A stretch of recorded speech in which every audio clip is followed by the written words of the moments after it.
Oke, selamat pagi. Assalamualaikum warahmatullahi wabarakatuh. Waalaikumsalam warahmatullahi wabarakatuh. Ya, ini pertemuan offline yang kesekian ya. Saya itu membahas sedikit tentang instrumen sebenarnya. Dan jadi kemarin saya lupa untuk memberi pembekalan. Makanya saya sekalian suruh cari itu jurnal internasional untuk rujukan sama jurnal nasional. Jadi kalau bisa itu ya bukunya itu dia 10% atau 20% aja dari itu. Saya paham kebingungan kalian pasti bingung, ya kan? Tapi lambat laun pada saat kalian sudah mengetahui ini kuali dan kawan-kawannya, gitu. Kalian suruh berskripsi pasti bingung, sama seperti kebingungan kalian ini. Jadi kebanyakan mahasiswa itu nggak ngaruh, gitu. Jadi dapat mata kuliah metode 1, metode 2 itu nggak ngaruh, aneh kan? Kebanyakan itu nggak ngaruh. Mereka apa belajarnya dari yang mereka lakukan itu, dan kalau tidak tahu tanya sama pembimbingnya. Walaupun nanti di prodi lain lah, contohnya di PhD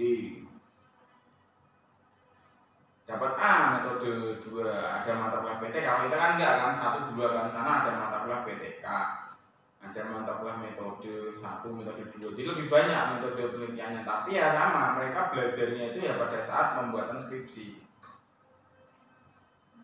Gitu. Makanya kenapa saya paksakan untuk membuat skripsi. Jadi kalian tuh bisa belajar dari apa yang akan kalian kerjakan.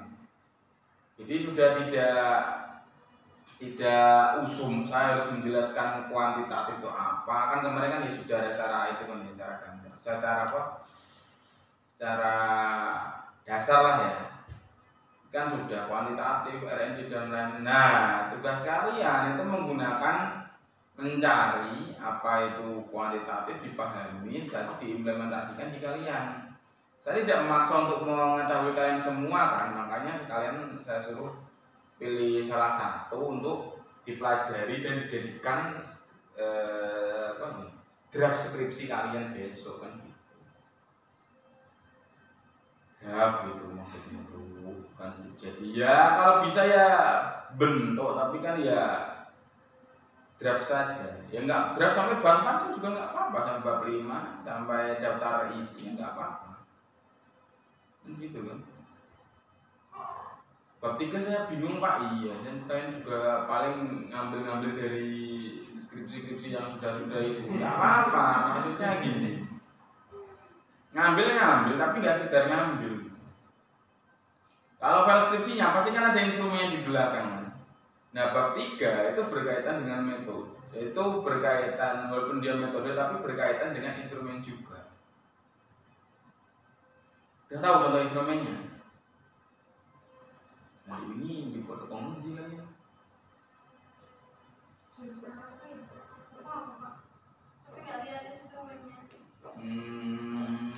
Jangan di jurnal, kalian buka di skripsi aja. Makanya ini yang di rumah tuh silakan nih, karena kemarin kan saya udah bilang silakan ke UNIF terus cari skripsi, lihat skripsinya, nggak apa-apa, dilihat aja skripsinya, dipahami. Kalau kalian itu terus kalian contohkan di kalian, dilihat lagi contoh kalian, lama-lama paham kok kalian kok. Saya yakin itu. Enggak paham, tergantung niat. Ya sekarang memang belum hype-nya belum ada karena kalian belum skripsi. Nanti kalau udah skripsi kan mau nggak mau akan seperti itu juga. Ya enggak.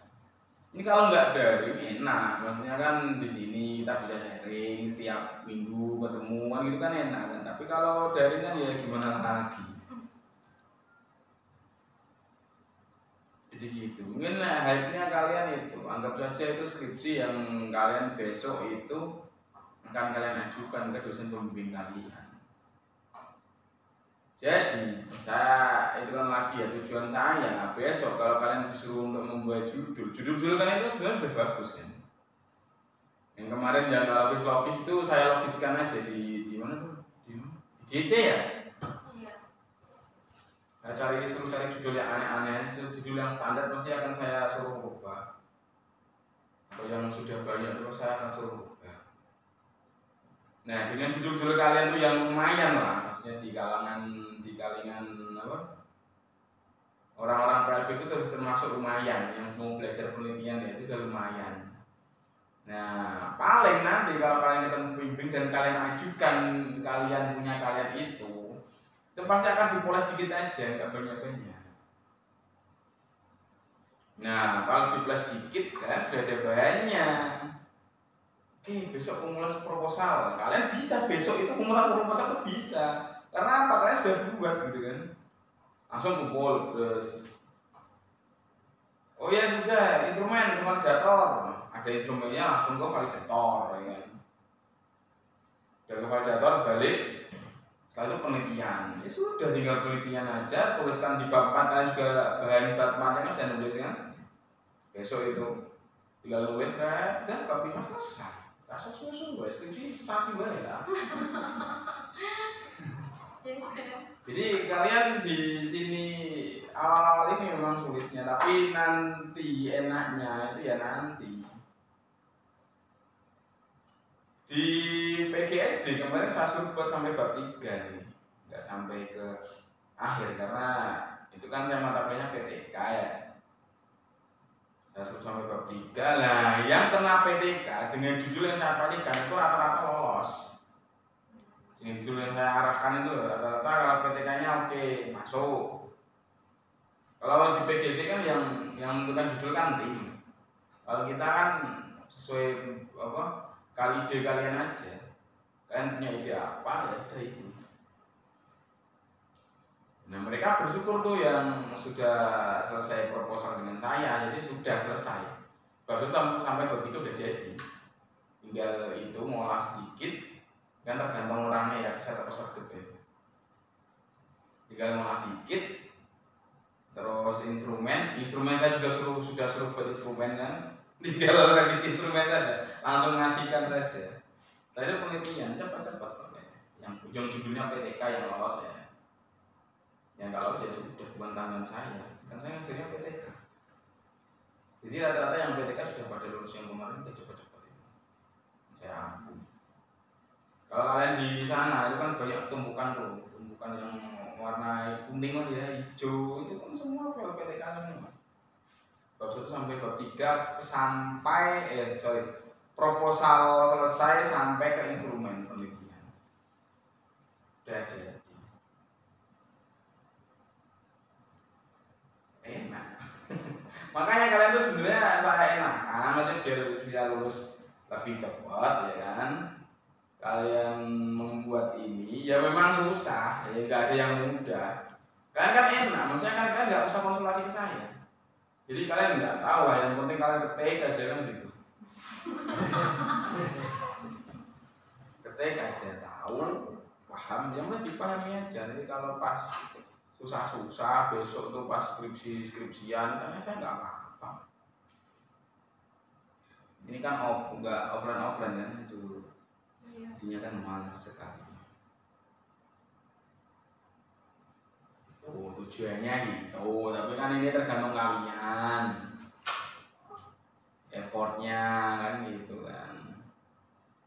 Instrumennya kok saya kesusahan ya. Dia kan deskripsikan pas ada instrumennya, tinggal dibuka saja. Pak, kalau instrumen itu bisa diganti-ganti, Pak? Instrumen itu bisa diganti-ganti, yang nggak bisa diganti itu indikator.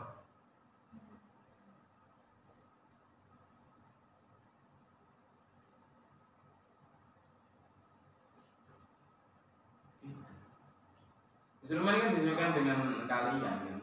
Siswanya apa kita semua? Di siswanya anak B ya nggak mungkin kan kalian kasih yang siswa C. Kan B kan disesuaikan dengan bahasanya. Pak, misal kalau indikatornya kan yang ada indikator bina diri. Terus yang misal yang saya buat itu mau bina diri tentang menggosok gigi ya, itu bagaimana Pak? Jadi indikator keberhasilan menggosok gigi itu apa kan gitu. Kalau itu nggak sesuai teori memang. Berarti buat sendiri itu? Iya, buat sendiri. Dia bina diri ABK menggosok gigi dengan menggunakan media apa?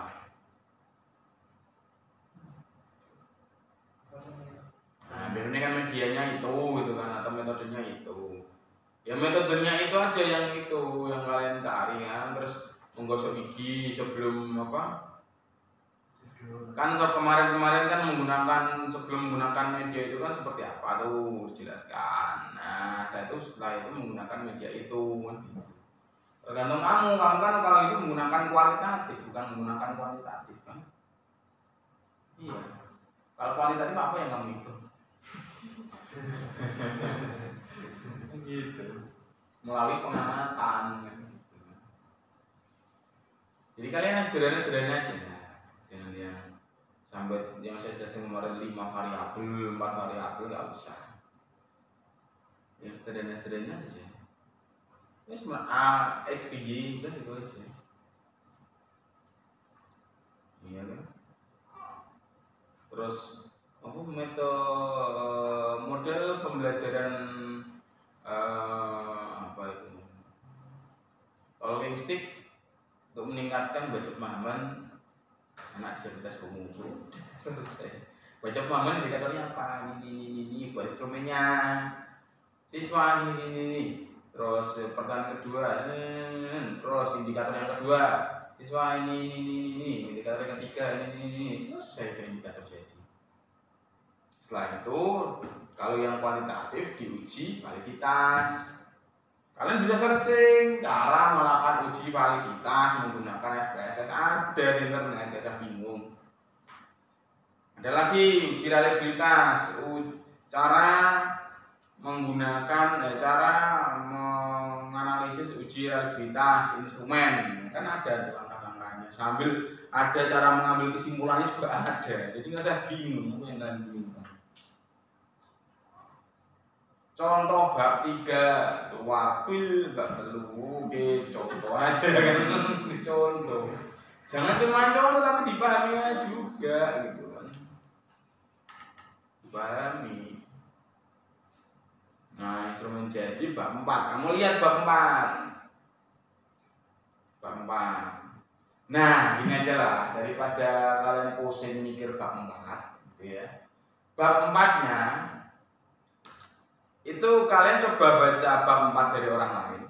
Skripsi itu, Pak. Yes, skripsi. Skripsi kan baca. Kalian lihat langkah-langkahnya. Ya kan, biasanya bab 4 itu kan profil, ya kan. Setelah itu ada uji validitas, uji normalitas. Kalau yang kualitatif itu kan instrumennya normal enggak, uji normalitas sama linearitas, ujiku. Setelah itu uji linier, setelah itu sudah langsung kalian apa dites. Kalian baca aja di deskripsi yang sudah ada itu kalian menggunakan apa. Kalau yang kualitatif ya menggunakan dites atau PTK itu kan kalian baca saja. Oh, udah. Jadi kalian menuliskan saja apa yang kalian apa judul kalian itu disesuaikan dengan tulisan yang bab 4 orang lain. Paham nggak? Paham. Ya kan, bab 4 orang lain. Kalian lihat tuh bagaimana alurnya lah. Kalian tulis saja sama. Ini saya nggak ngajarin nyontek enggak ya, tapi saya ajarin untuk bagaimana kalian supaya bisa mengerti alur dari penulisan skripsi di bab 4 itu. Ya. Jadi kalian tulis saja, kalian sesuaikan dengan tuh kalian baca, oh alurnya seperti ini. Oh, kalau kuantitatif itu sampelnya harus berapa, kalau di sekolah itu sampelnya cuma ada 10 ya berarti menggunakan kuantitatif non parametrik. Non parametrik itu apa? Menggunakan Wilcoxon, pretest, post-test kan gitu. Kalau SMP rata-rata menggunakan itu, lebih gampang sekali. Jadi nggak menggunakan dites tapi menggunakan Wilcoxon. Cari kalau nggak tahu Wilcoxon, cara merumus Wilcoxon, guys, wes selesai. Seperti itu. Nah, catatan lagi untuk yang instrumen, kan habis ini kalian mengerjakan instrumen kan? Iya. Untuk yang instrumen, kalian Ini kita lihatkan saja kepada kalian ngawang-ngawang.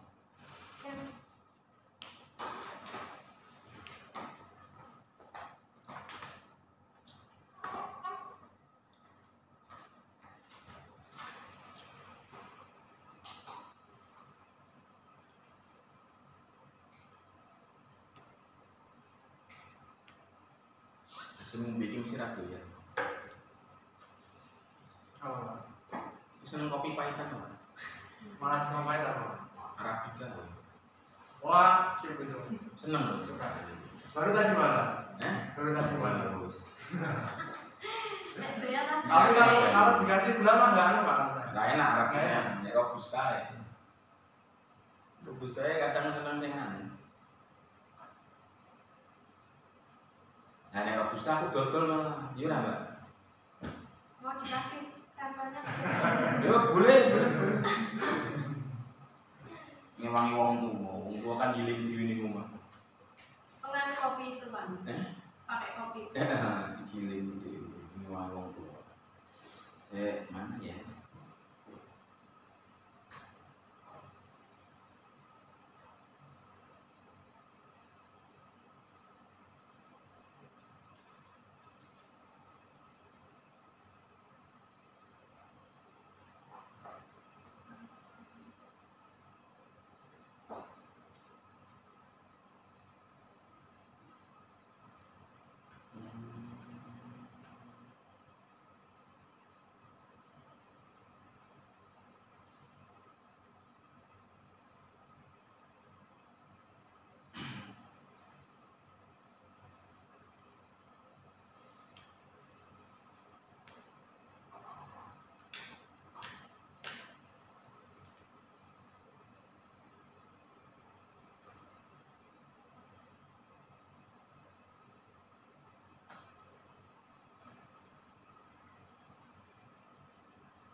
Kita ini bener ya?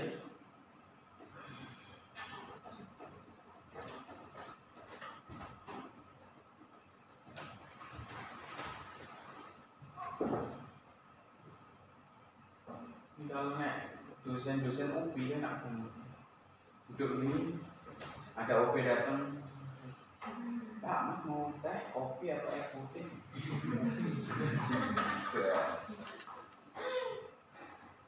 Dosen UB, profesor.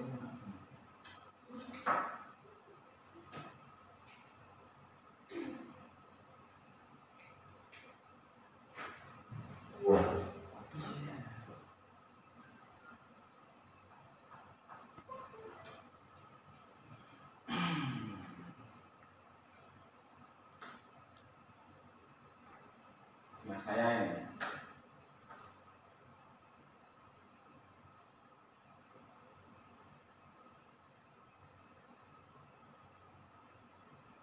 ini ada angkat komunikasi, Pak. angkat kemampuan bahasa isyarat. Minta itu ya pak ya. Contoh instrumennya itu ya. Derata akeh. Oh ya dikirim bapak itu.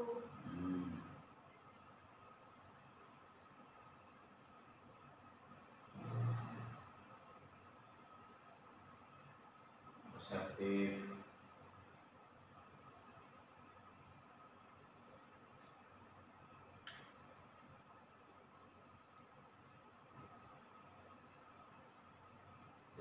Kalian menggunakan nah terus komunikasi ya kan indikator ini. Lawan berupa kemampuan memahami pesan cermat bagaimana sebutan komunikator. Ini indikator komunikasi ini, kesenangan selain proses berkomunikasi berdasarkan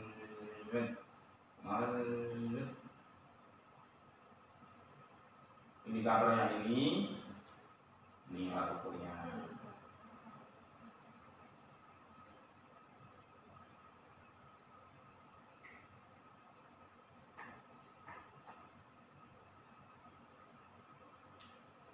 Skalanya apa? Ordinal. Udah tahu kan ordinal, nominal, interval tau ya? Kuliah aduh. Ini ordinal itu seperti ini. Nah, kecerdasan menjadi komunikan, ya kan? Itu tercermin nomor item 145, 12345. Ini bukan makanan kalian sih memang. Makanan kalian itu sebenarnya cuma ini aja. Bukan indikator yang ini, bukan. Makanan kalian cuma ini aja. Ini anggap alat ukurnya ini indikator. Komunikator ya kan. Terus kenyamanan jadi komunikan, kenyamanan jadi komunikator. Ini namanya sub indikator. Pusing kan? Nah, indikator gue kalian. Jadi indikator ini sub indikator. Alat ukur ini sub indikator. Lah, dari sub indikator ini baru dibuat pertanyaan. Kecerdasan menjadi seorang komunikan. Saya berusaha memahami masyarakat saat berkomunikasi dengan bahasa oral. Saya berusaha mengajari masyarakat untuk belajar bahasa isyarat. Saya tidak mempermasalahkan masyarakat yang salah dalam berisyarat. Kecerdasan menjadi komunikan. Itu mencerminkan itu.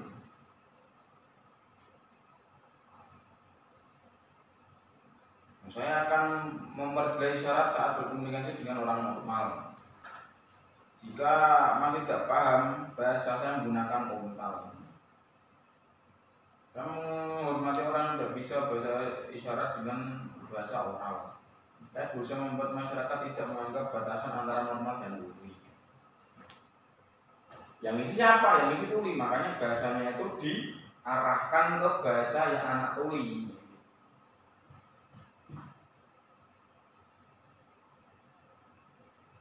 Pemahaman ya kan. Setelah itu kesenangan. Saya merasa senang jika masyarakat mengajak saya berbicara. Ini kan komunikator, komunikan. Menganggap manusia sebagai saudara.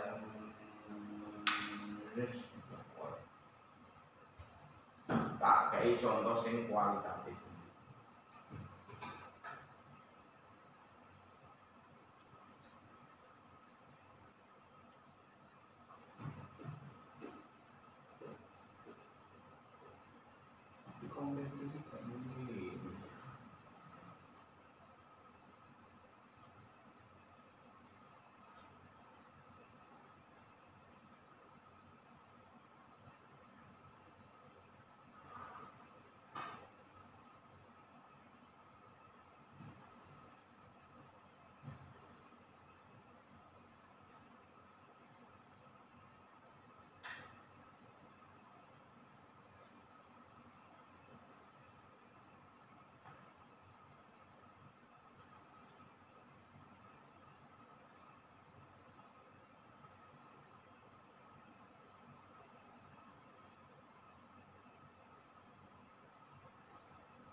Saya dulu nggak bisa poster nggak sih?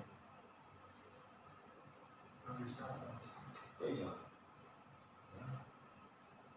Anis bisa. Nggak poster terus langsung ke plakat. Nggak bisa ya Pak. Itu apa? Yang anaknya Pak Wes itu bisa Pak? Apa? Sisir akom itu loh Pak. yang besar. Anakku ora iso cekel iki. Kenapa? Ora jelas musan. Berapa ketemu kali? Pernah ketemu nggak sama? Mereka kan pergi ke nggak tahu ke antah berantah. Anu Pak, kayaknya itu di Jogja kok. Oh iya. Iya.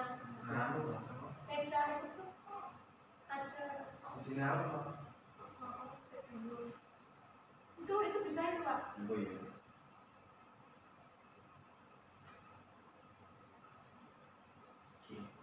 Nih, yang kualitatif lebih sederhana. Ini kualitatif anu ya, kualitatif wawancara tidak terstruktur. Rumusan masalahnya ini. Kan yang kuantitatif tadi buat seperti ini aja nggak apa-apa, lebih enak. Tapi pertanyaan bisa langsung aja indikator ini pertanyaan nomor 1, 2, 3, 4, 5. Terus indikator ini pertanyaannya 1, 2, 3, 4, 5. Soalnya tadi saya kan ada sub indikatornya ya, jadinya lebih ribet. Kalau kalian ini aja. Dia ada tuliskan di rumusan masalah indikator nomor pertanyaan gitu. Yang di kamera kelihatan nggak sih? Kelihatan kali ya? Kelihatan Pak. Kelihatan? Oke. Dia langsung nomor gitu. Pertanyaan, kalau kuantitatif kan langsung nih rumusan masalah, indikator langsung ke pertanyaan. Enak kan? Bagaimana peningkatan sikap asertif melalui hasil penilaian pada ini? Indikatornya apa? Menghormati hak orang lain dan diri sendiri. Ini indikator asertif. Sikap asertif ini menghormati hak orang lain dan diri sendiri itu ada di teori ya. Jadi saya nggak ngarang karena ini ada teori. Kecuali kalau sikat gigi ya, nanti kan kalian buat sendiri. Nah terus pertanyaannya, apakah Anda berani menolak ajakan orang lain yang lebih tua atau senior? Mengapa? Apakah Anda sering mementingkan urusan orang lain daripada urusan sendiri? Jawabannya ditulis. Dan ini pertanyaannya akan berkembang sampai jadi dari satu pertanyaan pertama nih, apakah Anda berani menolak ajakan orang tua? Mengapa? Terus dia menjawab, oh ya karena ini tidak terstruktur kan, tidak terstruktur kan sesuai dengan alur saja. Kalau kualitatif kan enak gitu, sesuai dengan alur ngobrol kalian, tapi topiknya tetap nomor 1. Oh iya saya tidak berani karena ini kan saya sungkan dan kawan-kawannya gitu. Lah kenapa sungkan? Ya sebenarnya nggak apa-apa, saya cuma takut. Nah kan dari sungkan jadi takut. Terus dari takut itu jadi apa? Itu kan sebuah temuan kan. Nah terus ini, apakah Anda sering mementingkan urusan lain daripada diri sendiri? Dia jawab, ya tergantung lihat orangnya. Kalau orangnya itu lebih tua dari saya, dia lebih kuat atau lebih senior kayak gitu, ya saya bisa. Tapi kalau di bawah saya akan mementingkan urusan saya. Tapi kalau yang ngajak atasan saya, ya saya tidak berani. Ya kan? Loh kenapa seperti itu ya? Karena atasan saya itu suka memukul, kan dapat teman. Yang tulis itu. Dengan catatan kualitatif itu tidak sekali wawancara jadi, tidak ya. Kualitatif itu diwawancara terus setiap minggu atau setiap kalian buat programnya. Jadi ini instrumen ini bisa kalian gunakan sampai 10 kali atau 5 kali sampai jawaban si siapa? Si orang itu tetap. Kadang kan ini jawabannya hari ini, besok jawabannya B, besok A lagi, besoknya A, besoknya B, besoknya A, besoknya A, besoknya A, besoknya B. Jadi kan yang paling banyak dari 6 bulan penelitian contohnya ya, mereka itu paling banyak menjawab di jawaban yang A bukan yang B. Nah, itu yang dinamakan kualitatif. Itu dilakukan, instrumennya itu diberikan kepada objek penelitian sampai data dari yang kita ambil dari objek penelitian itu sampai jenuh. Jenuhnya itu apa? Jenuhnya itu sampai datanya konstan, tetap jawabannya bodoh, walaupun redaksionalnya berbeda tapi intinya sama. Kalau kalian dari itu besok kalian tanyakan, besok lagi kalian tanyakan lagi, dari 4 kali pertemuan itu sudah sama, oh ya sudah, berarti datanya sudah jenuh kan. Tapi kalau dalam 1 bulan jawabannya gonta-ganti, ya berarti belum jenuh. Itu bedanya itu kalau kualitatif. Kalau kuantitatif ya sudah, sekali itu kalian sebar angket, sudah. Hasilnya selesai, langsung bisa dianalisis. Kalau yang kualitatif ini tuh ya seperti itu ya, lama. Tapi ya kalau kalian pengen ngitung ya menggunakan kuantitatif, kalau nggak ngitung ya menggunakan ini. Menurutmu gimana? Pisirnya yang mana? Kalian ini. Lebih enak ini. Kuantitatif atau kuantitatif?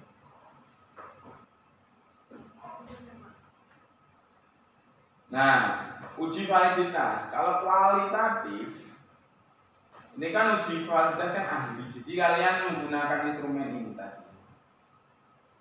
Boleh tak terus. Jadi kalian menggunakan ini, jadi kalian jadikan satu dengan instrumen validasi ahli.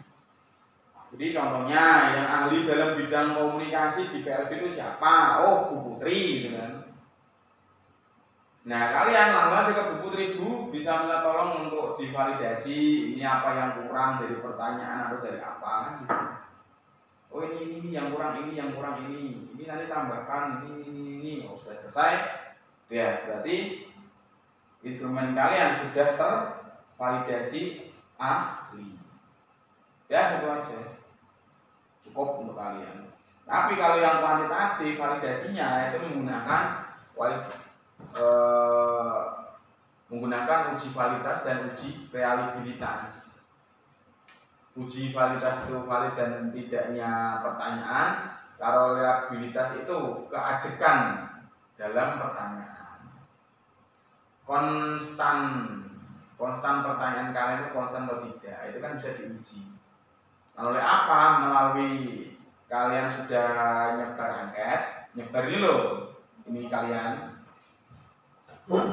Nah, ini kualitatif kita pinggirkan dulu. Ini kita ke kuantitatif ya. Kalian sudah membuat ini. Kalian anggap saja membuat 50 pertanyaan per indikator. Per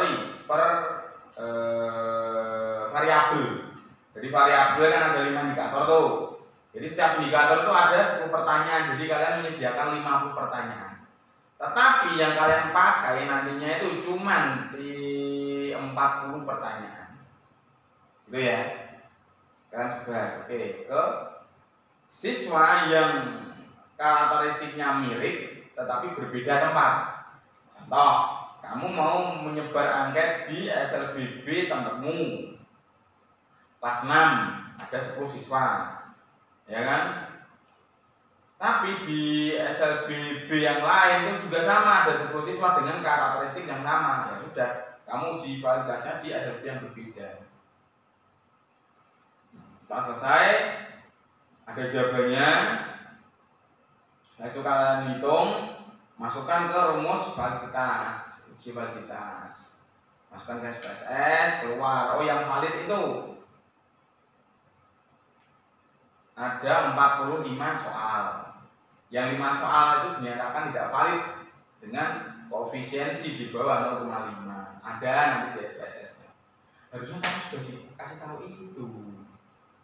Enggak ya? Enggak. Sabar. Enggak apa-apa, pusing enggak apa-apa. Biar. Nah, dari 50 pertanyaan kalian yang tidak valid itu 5. Melihat dari uji validitas. Uji reliabilitas juga, oh belum reliable. Terus kalian yang 5 itu buang. Kan kalian mau ngambil 40 kan? Terus ada 5 pertanyaan yang enggak valid. Nah, sudah kalian 5 kalian buang dan 5 lagi yang valid tadi dibuang juga enggak apa-apa. Yang penting kalian dapat 40 pertanyaan yang sudah valid atau sudah diuji validitas. Setelah itu diuji reliabilitas lagi. Oh, sudah reliable, sudah jadi. Jadi nggak usah ke konsultasi ke guru, nggak usah.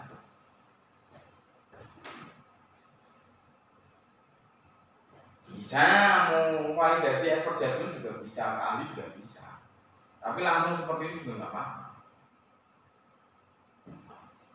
Kalian gunakan, terus kalian cuma kasih, kan kalian sebar di sini, kalian koreksi, kalian masukkan ke itu Wilcoxon, sudah selesai jadi. Tinggal analisis selesai belum bisa nyebar.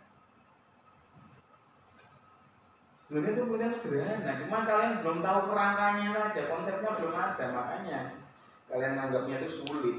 Ya nggak apa-apa, saya dulu juga seperti itu, sulit. Saya itu dulu kuliah semester 1 itu saya tidak paham metode. Saya pahamnya itu kuliah ada metode 1, metode 2. Karena dulu saya itu memang rada seperti siapa itu. Seperti Hasim juga. Saya lebih parah lagi. Jadi saya sampai tidak, yang saya tahu ya cuma kuantitatif itu hitung-hitungan, kualitatif itu enggak hitung-hitungan, udah itu berapa tahun kuliah itu pahamnya ini. Kalau kuantitatif itu hitung-hitungan, kualitatif itu ya hitung-hitungan. Itu nulis. Saya berangkat dari situ bisa buat skripsi. Karena saya memang sudah termotivasi. Motivasi kan ya kalau saya nggak selesaikan ya saya nggak lulus. Baru saya belajar, nggak dari dosen saya belajar ya dari teman-teman sama kakak tingkat. Saya berusaha cari tahu, gimana bab 3 saya nggak paham sama sekali. Lebih parah dari kalian. Saya tidak dijelaskan ini tidak dijelaskan saya dulu. Instrumen nggak dijelaskan, uji validitas nggak dijelaskan. Bentuk instrumennya ini juga saya nggak tahu gimana sih. Nggak tahu lah itu instrumen itu seperti apa, nggak tahu. Saya belajar sendiri, cari sendiri. Oh, bab 3 itu seperti ini ternyata ya. Dari teman-teman. Saya bab 3 belum paham bab 3. Jadi saya baru dipahami susah. Terus saya tanya ke teman, ini bagaimana ya? Seperti ini. Oh gitu. Nah, baru saya paham. Baru saya selesaikan.